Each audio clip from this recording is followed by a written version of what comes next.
جمال خان مندوخیل نے کہا کہ فوجی اہلکاروں کے بھی حقوق ہوتے ہیں، کیا وہ پاکستانی شہری نہیں ہیں؟ یہ خواجہ حارث نے کہا کہ آپ 9 مئی والوں کی تو بڑی حمایت کر رہے ہیں، فوجیوں کے بھی تو بنیادی حقوق ہیں نا، لہٰذا ان کو بنیادی حقوق کون دے گا؟ بہرحال یہ سب تماشا ہے، ڈرامے بازی ہے۔ ایک طرف یہاں پہ بڑے انقلابی ریمارکس آ رہے ہیں، دوسری طرف سپریم کورٹ کے اندر آج ایک اور کیس تھا قاضی کا، آپ کو یاد ہوگا قاضی صاحب پر پابندی لگی تھی کہ آپ عمران خان کے حوالے سے بغض رکھتے ہیں، آپ عمران خان کے کیسز نہ سنا کریں، لیکن اس کے باوجود جب وہ چیف جسٹس بنے تو سارے کیسز جتنے بھی عمران خان کے حوالے سے تھے انہوں نے خود سنے۔ اب یہ کیس تھا سپریم کورٹ کے اندر آئینی بینچ کے سامنے۔ اب ذرا سنیں اس کے اندر ہوا کیا۔ سابق چیف جسٹس قاضی فائز عیسیٰ کو بانی پی ٹی آئی کے مقدمات سننے سے روکنے کا کیس، یہ کیس غیر مؤثر نہیں ہو گیا، بینچ نے قاضی فائز عیسیٰ کو کیس سننے سے روک دیا تھا۔ عدالت چیف جسٹس قاضی فائز عیسیٰ تو ریٹائر ہو گئے، محمد علی مظہر یعنی خس کم جہاں پاک، اب یہ کیس کوئی تک نہیں بنتا، لیکن یہاں پہ مندوخیل نے کہا میرا تو یار ہے نا، میرا تو دوست ہے قاضی، بلوچستان سے تعلق رکھنے والا، تو میں تو ساتھ دوں گا۔ کہتے ہیں کہ کیا ججز ریٹائرمنٹ کے بعد بھی یہ لائیو ایشو ہے، معاملے کو حل تو کرنا پڑے گا۔ مندوخیل نے کہا کہ جج کو مقدمہ سننے سے روکنے کا عدالتی حکم دیا گیا، عدالت کی طرف سے مستقبل کے لیے معاملے کو حل کرنا ہوگا، یہ مندوخیل کی جانب سے کہا گیا۔ ایڈوکیٹ حامد خان کدھر ہیں؟ یہ مندوخیل نے پوچھا کہ حامد خان کدھر ہیں، تو بتایا گیا کہ حامد خان سینٹ کمیٹی میں شرکت کی وجہ سے دستیاب نہیں ہے۔ تو اس پر مندوخیل نے کہا کہ سیاست کر لیں یا پھر وکالت کر لیں، تو سپریم کورٹ نے حامد خان کی عدم دستیابی پر سماعت ملتوی کر دی۔ تو اتنی تکلیف ہوئی جسٹس جمال خان مندوخیل کو، انہوں نے کہا کہ یا تو سیاست کر لیں یا پھر وکالت۔ کدھر ہے وہ؟ بے شک قاضی ریٹائر ہو گیا ہے، کیسے کوئی قاضی کو کہہ سکتا ہے کہ آپ کیس نہیں سن سکتے، ہم یہ کیس سنیں گے؟ یعنی عدالتوں کے اندر یہ ہو رہا ہے، 2 نمبری، دوہرا معیار۔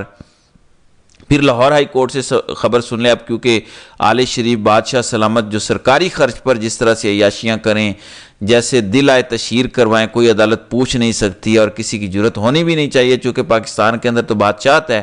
سنیں، سرکاری خزانے سے مریم نواز اور نواز شریف کی تشہیر کے خلاف درخواست پر سماعت نہ ہو سکی، عدالت کے 2 رکنی بینچ میں دیگر کیسز میں مصروفیات کے باعث سماعت نہ ہو سکی۔ عدالت نے چیف سیکرٹری پنجاب اور ڈائریکٹر جنرل پبلک ریلیشن سے جواب طلب کر رکھا تھا، تو آج بھی اس حوالے سے سماعت نہیں ہو سکی۔ دوسری طرف جاتی عمرہ کے اندر اہم ملاقاتیں، رات کو میں نے آپ کو بتایا تھا کہ ڈاکٹر مالک بلوچ اور بلوچستان کے اہم رہنما جاتی عمرہ میں نواز شریف سے ملاقات کریں گے کہ اگر آپ بلوچستان کی صورتحال جو بڑی تیزی سے خراب ہو چکی اس کے اندر کردار ادا کر سکتے ہیں تو کریں۔ اب خبر یہ ہے کہ سابق وزیر اعلیٰ بلوچستان ڈاکٹر عبد المالک بلوچ وفد کے ہمراہ جاتی عمرہ موجود ہیں، جہاں نواز شریف نے انہیں زورانہ دیا ہے۔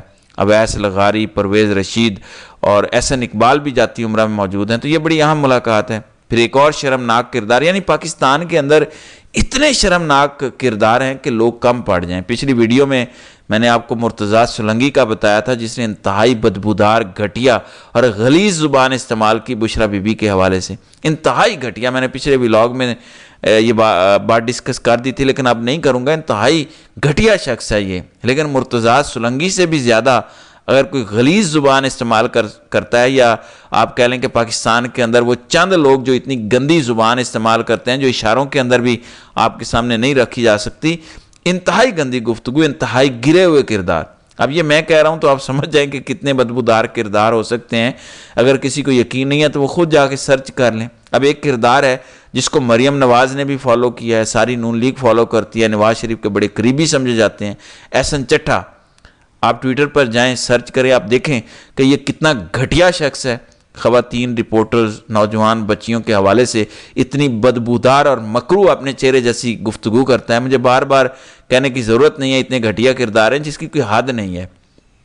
آج ان کو سیکرٹری جنرل پنجاب اسمبلی سے ان کی ملاقات ہوئی، اور secretary general Punjab assembly Chaudhry Aamir Habib نے انہیں شیلڈ پیش کی ہے۔ اب ذرا اندازہ کریں جس طرح سے وہ شیلڈ پیش کی گئی، تمغے دیے گئے، ذرا اندازہ کریں بدبودار اور گھٹیا کریکٹرز۔ ایسے لوگوں کو تو پابندی ہونی چاہیے کہ یہ پاکستان سے 50,000 کلومیٹر دور رہیں اور قریب بھی نہ آئیں۔ یہ ایسے گھٹیا کریکٹر ہیں، جبکہ نون لیگ ان کو شیلڈیں دے رہی ہے اور کھل کر انہیں آن کر رہی ہے۔ دوسری طرف علی امین گنڈا پور آج مردان میں تھے، وہاں پر انہوں نے کچھ افتتاح بھی کیے، کچھ منصوبے تھے، تو وہ تقریر کر رہے تھے، گفتگو کر رہے تھے، عمران خان کا ذکر نہیں کر رہے تھے، نہ کوئی ان کی رہائی کے حوالے سے گفتگو کر رہے تھے، تو کارکنان کھڑے ہو گئے اور انہوں نے عمران خان کے حق میں خوب نعرے بازی کی۔